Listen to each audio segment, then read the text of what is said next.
ये आपका होता है बेटा सुपर नोड, है ना। मैं आपको बताऊं सुपर नोड कैसे, वो नोड जिसके बीच में वोल्टेज लगा रहे सोर्स, उसे सुपर नोड कहते हैं। आप मान लीजिए यहाँ पर V1 और यहाँ पे V2 मान लीजिए वोल्टेज यहाँ पर है, मैंने अज्यूम कर लिया कि इधर V1 वोल्टेज रहेंगे और इधर V2 वोल्टेज रहेंगे, मान लेते हैं, है ना। ये हमने अज्यूम कर लिया कि इधर V1 वोल्टेज है और इधर V2 वोल्टेज है, ठीक है, लेट्स अज्यूम ये हमने कर लिया यहाँ पे। तो अब होता ये है कि आप मुझे बताइए, जब आप नोडल लगाते थे तो बड़े आराम से इसमें नोडल मान लो आपने लगाया, इसमें भी कुछ दे रखा है, हाँ IX करंट इसमें दे रखा है, तो आप, मैं सिंपल पूछ रहा हूँ, IX करंट को आप नोडल अगर लगा रहे हैं तो नोडल आप लगाएंगे तो आप क्या करेंगे, इसे ग्राउंड मानेंगे, तो आप इसे क्या कर देंगे V1/3, मतलब वोल्टेज अपॉन रेजिस्टेंस आप लेंगे ही लेंगे, तय है। परंतु जब सुपर नोड की बात आती है तो आप सुपर नोड में यहां पर बहने वाले करंट के लिए कुछ लगा सकते हैं क्या, यहाँ कोई रेजिस्टेंस है क्या बीच में, नहीं है। तो याद रखिए सुपर नोड को पहचानना सीखिए, सुपर नोड को पहचानना सीखिए। ये आपकी बेटा सुपर, इसको थोड़ा कॉपी कर लेता हूँ, नेक्स्ट पेज पे जब हम सवाल करेंगे तो इसको लेंगे हम लोग यहाँ पे, ठीक है। तो ये देखिए, ये सुपर नोड है, ये सुपर नोड है, वो नोड, वो नोड्स जिसके बीच में कोई रेजिस्टेंस नहीं होगा और केवल वोल्टेज सोर्स होगा, that is known as super node. ये सुपर नोड है, ये सुपर नोड है, ठीक है। ये सुपर नोड होती है, कोई रेजिस्टेंस नहीं है, बस केवल और केवल क्या है, वोल्टेज सोर्स है, ठीक है। तो वो nodes nodes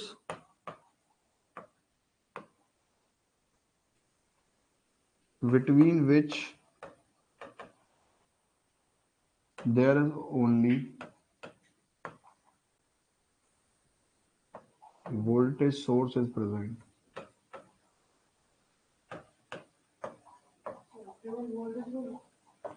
not any resistance। जी जनाब, अगर आपके दिमाग में आ रहा होगा कि सर इसके बीच में करंट मिल सकता है क्या, तो दो नोड के बीच में जब करंट सोर्स मिलता है तो वो सुपर मैश के द्वारा सॉल्व किया जाता है। मैं अभी उसी के लेके बात करूंगा। तो ये हो जाती है सुपर नोड, वो नोड जिनके बीच में कोई रेजिस्टेंस ना हो, केवल और केवल वोल्टेज सोर्स हो, वो सुपर नोड कहलाती है। अब आइए सुपर मैश क्या कहलाया जाता है, ठीक है। सुपर मैश कौन सी होती है, देखिए, अब दो नोड जिनके बीच में वोल्टेज सोर्स हो, पर क्या यहां पर रेजिस्टेंस है। इसका मतलब क्या ये सुपर नोड है, नहीं है। सुपर नोड होने के लिए रेजिस्टेंस नहीं नहीं नहीं नहीं होना चाहिए। अगर केवल यहां पर वोल्टेज सोर्स होता तो ये सुपर नोड हो सकती थी। पर अब देखिए यहां पे इस नोड के और इस नोड के बीच में करंट सोर्स लगा है, कोई रेजिस्टेंस मौजूद है, हम बेटा इस मैश में और इस मैश में हम इसे बोलेंगे सुपर मैश। जब दो मैश के बीच में एक करंट सोर्स केवल अलग कर रहा हो उन दो मैशों को, तो हम उसे क्या बोलते हैं, सुपर मैश हम लोग वहां पर लगाते हैं, ठीक है। या कह लीजिए सुपर मैश ये होती हैं जब भी दो मैश के बीच में क्या हो, only current source is present, तो उसे हम लोग क्या बोलेंगे, सुपर मैश। अब ऐसा नहीं होता है कि अगर मुझे कोई पैरामीटर निकालना है तो मैं केवल सुपर नोड से ही निकाल सकता हूं, नहीं, सुपर नोड से बस वो आसान पड़ जाएगा। आप, ऐसा नहीं है कि इस क्वेश्चन को सॉल्व ही नहीं कर सकते किसी और दूसरे तरीके से, ये दिमाग से निकाल दीजिए। ऐसा नहीं है कि ऐसे क्वेश्चन आएंगे तो केवल और केवल सुपर नोड से ही बात बनेगी ना, आप लगा सकते हैं, दूसरा भी लगा सकते हैं, ऐसी बात नहीं है। आप केवीएल भी लगा सकते हैं, आप नोडल भी लगा सकते हैं, ट्रांसफॉर्मेशन भी लगा सकते हैं आप, ऐसा नहीं है इसे वोल्टेज सोर्स में कन्वर्ट कर लो, कैलकुलेट कर लो भाई, ये करंट सोर्स और रेजिस्टेंस पैरेलल में है, इसे क्या कर लीजिए आप लोग, वोल्टेज सोर्स में कन्वर्ट कर लीजिए, निकल आएगा। ऐसी बात नहीं है कि ये केवल और केवल उसी से निकलेगा। पर हाँ, ये बात फैक्ट है कि ये जो निकलता है सुपर नोड से, आप जस्ट एक स्टेप पे निकाल लेंगे। आप सोर्स ट्रांसफॉर्म करोगे, फिर उसके बाद केवीएल लगाओगे। अब देखो यहां पर अगर मैं सोर्स ट्रांसफॉर्म करूंगा तो फिर क्या होगा, मुझे नोडल लगानी पड़ेगी, क्योंकि एक मैश ये भी है। चलो मान लो आपने इसको भी और इसको भी इसमें ट्रांसफॉर्म कर लिया, इसको ट्रांसफॉर्म करोगे एक स्टेप, इसको ट्रांसफॉर्म करोगे एक स्टेप, हालांकि ये दोनों एक साथ भी हो सकते हैं, ऐसी बात नहीं है। फिर उसके बाद में आप केवीएल लगाओगे, ये भी पॉसिबल है। पॉसिबल ऐसा नहीं है कि सुपर नोड से ही इसे सॉल्व किया जा सकता है, पर सुपर नोड से केवल मात्र एक स्टेप में ये सॉल्व हो जाएगा, बस इतनी बात होती है और कोई बात नहीं होती। तो सुपर मैश पहचानना सीखे। सुपर मैश कौन सी मैश होती है? Mesh meshes between which is separated by meshes which is separated by, please ध्यान से देखिए, meshes which is separated by a current source, उसे हम लोग क्या कहते हैं? is called super mesh। ठीक है, जो बट नॉट रेजिस्टेंस, यहां पर रेजिस्टेंस नहीं होना चाहिए, ये बात दिमाग में रखिएगा, यहां पर रेजिस्टेंस नहीं होना चाहिए। जो इसमें रेजिस्टेंस हो गया तो फिर प्रॉब्लम क्रिएट हो जाएगी, वो सुपर मैश नहीं कहलाया जाएगा। बोलिए। अगर दो नोड के बीच में जैसे ये करंट सोर्स है, अगर ये सीरीज में लगा होगा तभी सुपर मैश कहलाएगा, अगर पैरेलल में लगा हो, जब तक दो नोड। सुपर मैश बेटा बड़ा सिंपल से एक और बार बता दूं, दो मैशों के बीच में जब करंट सोर्स होगा तो सुपर मैश बनेगा। अब ऐसे तो करंट सोर्स यहां पर भी है, पर क्या ये एक मैश है, दूसरी कोई मैश है क्या? दो मैशेस के मैश क्या बताया था मैंने आपको? स्मॉल क्लोज्ड पाथ, ठीक है ना। तो अगर और लूप क्या बताया था? Any closed path. तो स्मॉल क्लोज्ड पाथ, दो स्मॉल क्लोज्ड पाथ के बीच में करंट सोर्स हो, that is the super mesh. अभी आपको सुपर मैश और सुपर नोड में अंतर पता चला कि ये बेसिक अंतर क्या है। पहले आप इसे लिखेंगे, फिर मैं इसको एक एक करके सॉल्व करवाना सिखाऊंगा।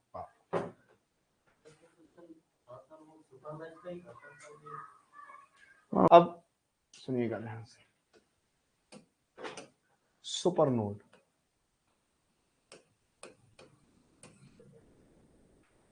सुपर नोड की बात करेंगे। सुपर नोड सबसे पहला बेटा इसके सॉल्विंग स्टेप्स देखिए क्या है। जो लोग लाइव देख रहे हैं उन्हें क्लियर है कि नहीं बताइएगा। सबसे पहला स्टेप सुपर नोड का,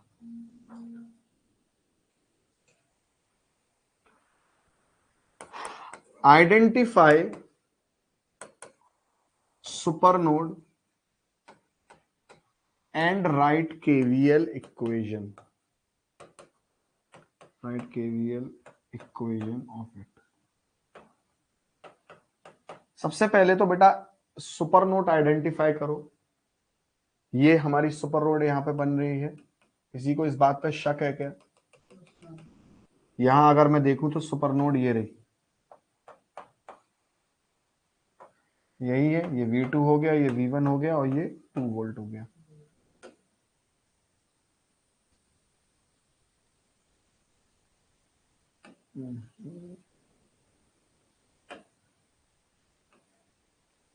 ठीक है, तो identify super node and right KVL equation of it.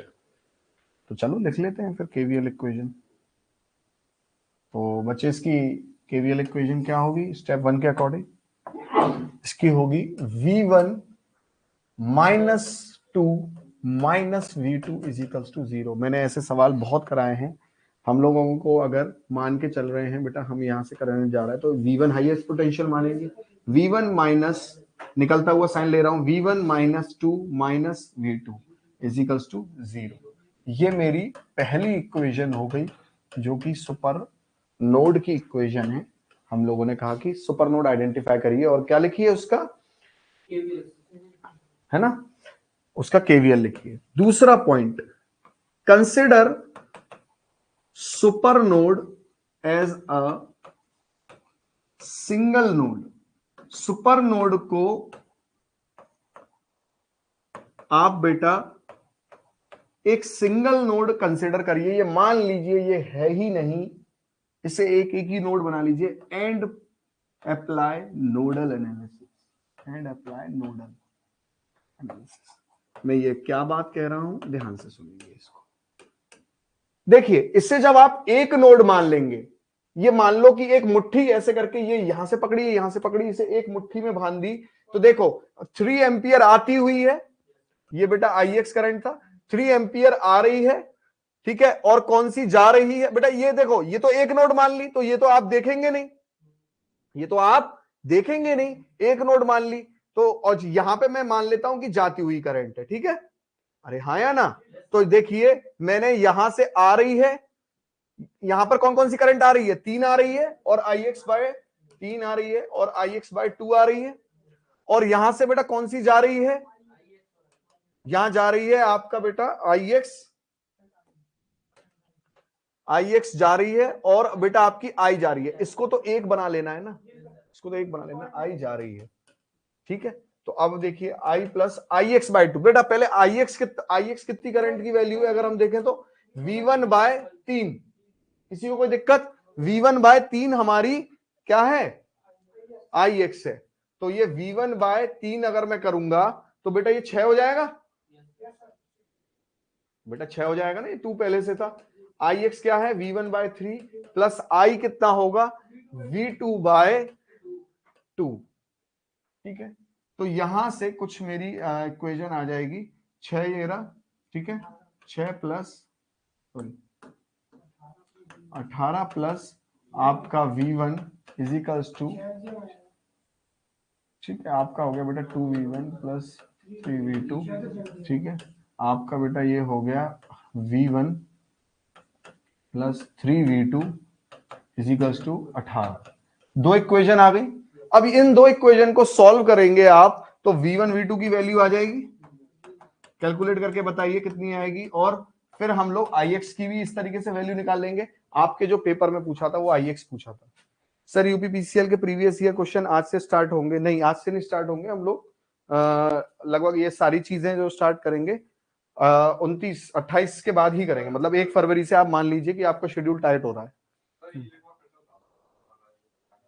ये के नोडल, देखिए ध्यान से प्लीज एक और बार सुन लीजिए, आप इसको सिंगल नोड मान लो, V1 और V2 को मैंने सिंगल नोड मान लिया, सब खत्म करो, यहां से हमारा बेटा 3 एम्पियर आ रहा है, ठीक है, और ये बेटा क्या है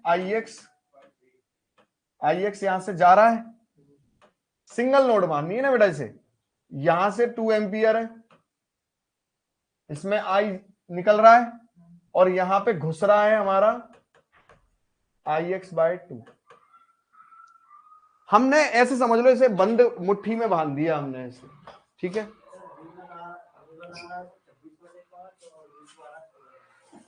V1 आ रहा है 26/5 और V2 कितना आ रहा है 16/5, तो V1 कितना आ रहा है 26/5,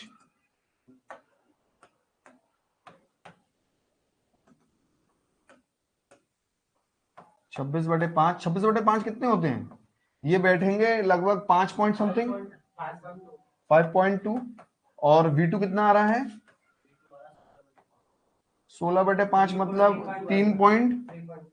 3.2 वोल्ट, और IX कितना आ रहा है, IX आपका आ जाएगा V1/3 रख लो, V1/3 रख लो, तो मतलब 5.2/3 मतलब 2 पॉइंट क्या बेटा VX/3 है ना, सॉरी V1/3 है ना, तो V1/3 बेटा क्या हो जाएगा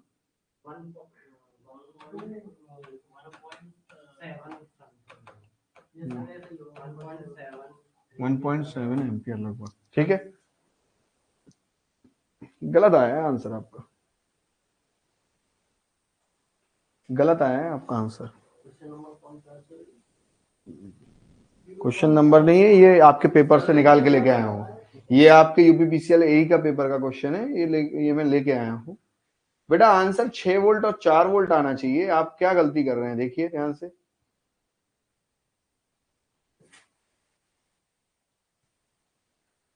अठारह equals to V1 plus 3V2, ये सही आई है, कुछ गलती कर रहे हैं आप लोग, नहीं कुछ गलती कर रहे हैं आप लोग, कुछ गलती कर रहे हैं आप लोग कैलकुलेशन में, ऐसा मत करो भाई।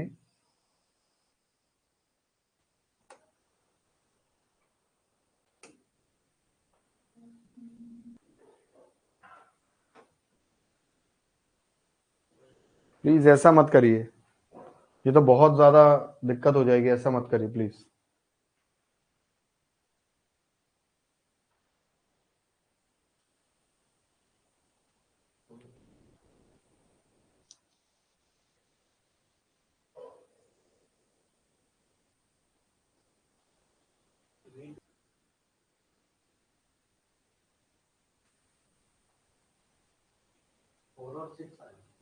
4 और 6 आएगा यार, सीधा सीधा कैलकुलेशन है, तुम लोग क्या करते हो। 4 वोल्ट क्या आएगा, V1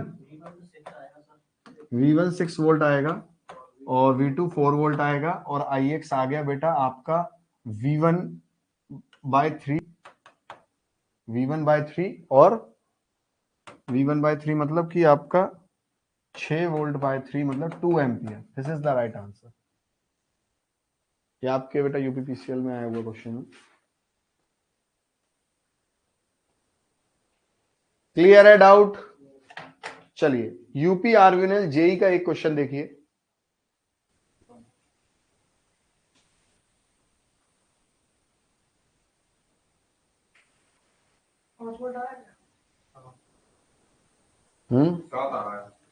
That's the 7 volt, 7 volt आ रहा है। ध्यान से देखिए, सभी बच्चे ध्यान से देखेंगे। यहां पे अगर हम लोग, सबसे पहला स्टेप क्या कहता था कि आइडेंटिफाई सुपर नोड, और वहां पे क्या लगाइए, केवीएल। तो जब यहाँ केवीएल लगाएंगे तो V1 -8 V2 is equals to 0। मतलब हम एक तरीके से मान के चल लेंगे कि यहां से यहाँ करंट जा रहा है, तो हम इस तरीके से केवीएल लगा रहे हैं, ठीक है। V1 -V2 is equals to 8, ये मेरी पहली इक्वेशन आ जाएगी।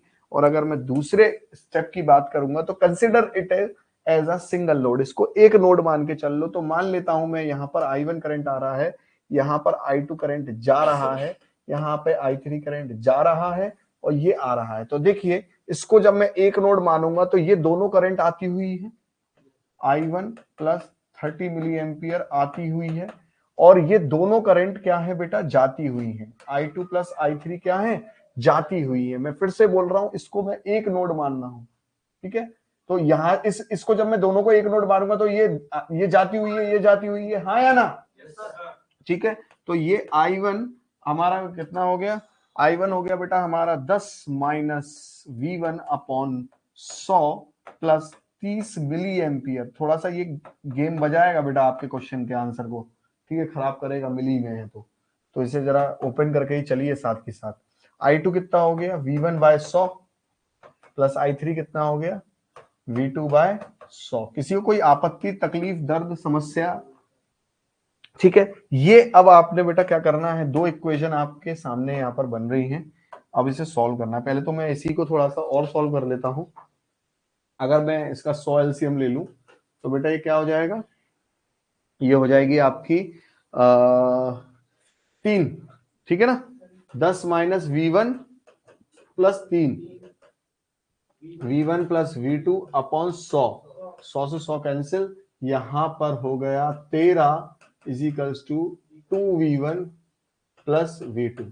ये पहला हमारी ये हमारी दूसरी इक्वेशन यहां से आ गई, और पहली इक्वेशन बेसिकली ये थी, ठीक है ना। ये तो हम लोगों ने सॉल्व करा है इसे, तो ये और आ गई। तो अब ये दोनों सॉल्व कर लेंगे हम लोग। V1 माइनस V2 बराबर 8 था, ठीक है। तो यहां से जब आप सॉल्व कर रहे हैं तो V1 कितना आ रहा है बेटा, V1 पूछ रहा हूं, हाँ बेसिकली, अरे देखिए ना, V1 हमारा 7 वोल्ट आ रहा है, और V2 कितना आ रहा है हमारा, V2 कितना है, अच्छा चलो आपने निकाला नहीं है ना, ठीक है चलो कोई नहीं। देखिए V2 निकाला नहीं है तो कोई इश्यू नहीं है। देखो V1 जो है, ध्यान से सुनिएगा बेटा, वैसे तो आप यहाँ पर रख दोगे V2 को, तो क्या हो जाएगा, V1 -8 मतलब -1 वोल्ट आ जाएगा V2, ठीक है। बट आप देखिए जो V1 आपका 7 आया है, V1 वोल्ट यहाँ पर है ना, तो ये 7 वोल्ट ही तो V3 है, मतलब V1 ही V3 है बेसिकली, तो वो भी 7 वोल्ट ही रहेगा, ठीक है। ये आपका बेटा सुपर नोड का क्वेश्चन था। आगे बात करेंगे हम लोग, यहाँ पर एक और क्वेश्चन लेंगे सुपर नोड का।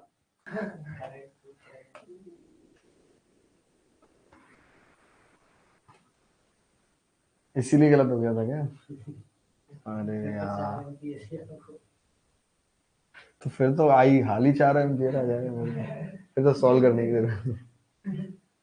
देखिए ध्यान से, जिसको नहीं आया वो भी ठीक, जिसको आ गया वो तो बहुत ही अच्छा। अब ध्यान से देखिए यहाँ पर क्या होगा, हम लोग सुपर नोड में सबसे पहले तो सुपर नोड आइडेंटिफाई कर ली भैया हम लोगों ने, कौन सी है, ये सुपर नोड है।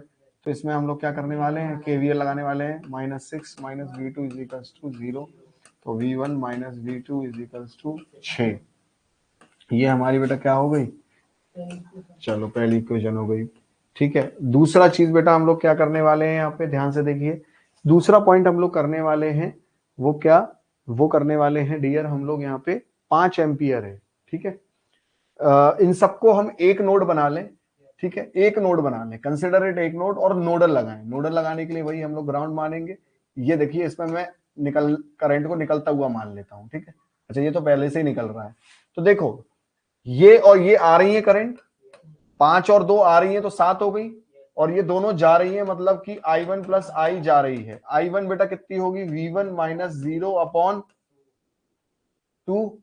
ठीक है, और यहाँ पे V2, और ये कितनी होगी बेटा, V2 माइनस 0/, क्योंकि देखो ग्राउंड पोटेंशियल 0 है, 0 वोल्ट है, अपॉन 4।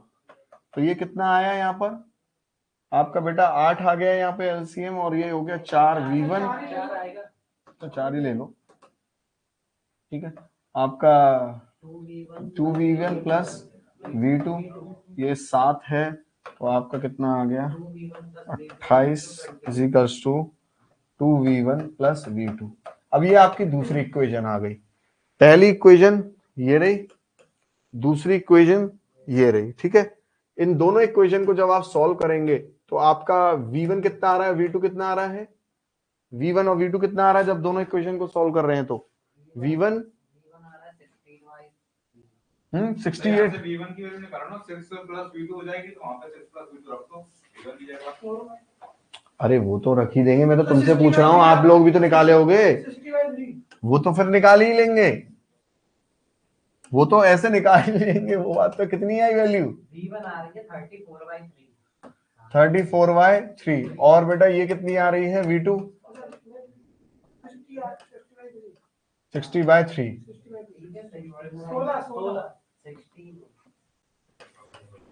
चलिए, तो आपका ये आई करंट क्या आ जाएगा, आई करंट सीधा सीधा आ जाएगा V2/4, मतलब 16/3/4, तो कहीं ना कहीं ये 16/12, मतलब 1.33 ये एम्पियर आपका आंसर आ।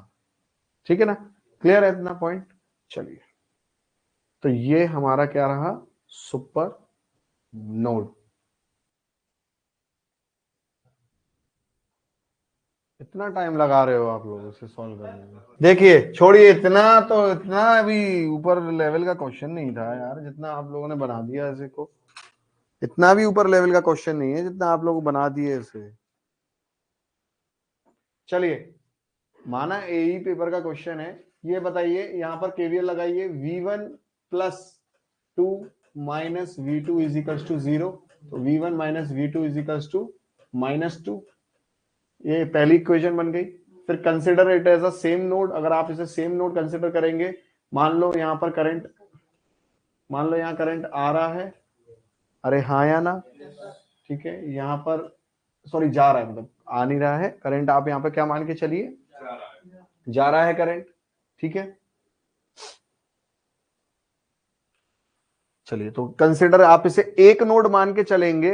अब मैं बताऊं, लोग, आप लोग कहां पे गच्चा खा रहे होगे, आप कहोगे कि सर इसके बीच में क्यों नहीं लगा रहे हो, आप यही सोचोगे आप लोग। मैं समझ रहा हूं, आप लोग एक चीज सोचोगे कि सर आप यहां भी तो करंट मानो, क्यों नहीं मान रहा हूं मैं यहां पे करंट। एक बात बताओ, जब मैं इसे सिंगल नोड कंसिडर करके चलूंगा, सेम नोड कंसिडर करके चलूंगा, तो वोल्टेज सेम है तो करंट बहेगा, इसके बीच में नहीं बहेगा। तो यहां पे केवल इसको हम कंसिडर ही नहीं करके चलेंगे, क्योंकि जब हम सेम नोड कंसिडर करके चल रहे हैं तो हम इसे क्यों कंसिडर करके चलेंगे। एक बात बताओ, ये मेरा 5 वोल्ट है, और 5 ही वोल्ट से यहां करंट बह जाएगा, नहीं बहेगा। वोल्टेज डिफरेंस होना चाहिए कि नहीं होना चाहिए। अब आप यहां पर देखो, क्योंकि जब दोनों नोड सेम है, मतलब V1 V2 सेम है, करंट क्या ही बहेगा, वहां पर कोई करंट नहीं बहेगा। इसका मतलब आप यहां पर पहले तो इस नोड को एक बनाओगे, तो ये सारी करंट जाती हुई दिख रही, नहीं एक आती हुई दिख रही है, दो अंदर आ रही है, बाकी सब जा रही है। 7 प्लस बेटा 2 अंदर आ रही है, बाकी सब जा रही है, वही तो बोल रहा हूं मैं, I1 प्लस I2। क्लियर है, I1 कितना है बेटा I1 कितना है, V1/2 प्लस V2/4।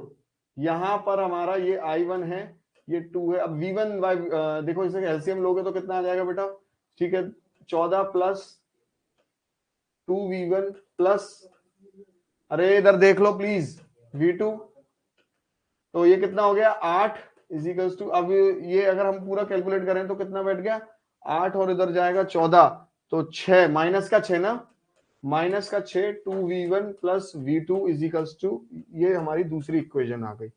अब इन दोनों इक्वेशन को सॉल्व करोगे आप, सीधा सीधा आ रहा है यार, 4 इज द राइट आंसर यार। यही दिक्कत हुई थी ना आप लोगों को, यही तो पेज था बेटा, इसीलिए तो ये एई का पेपर का क्वेश्चन है, 2019 का पेपर उठा के देख लीजिएगा, उसका क्वेश्चन था ये। ठीक है, तो V1 V2 कितना आया, आप इन्हें सॉल्व करेंगे, Delhi is the right answer.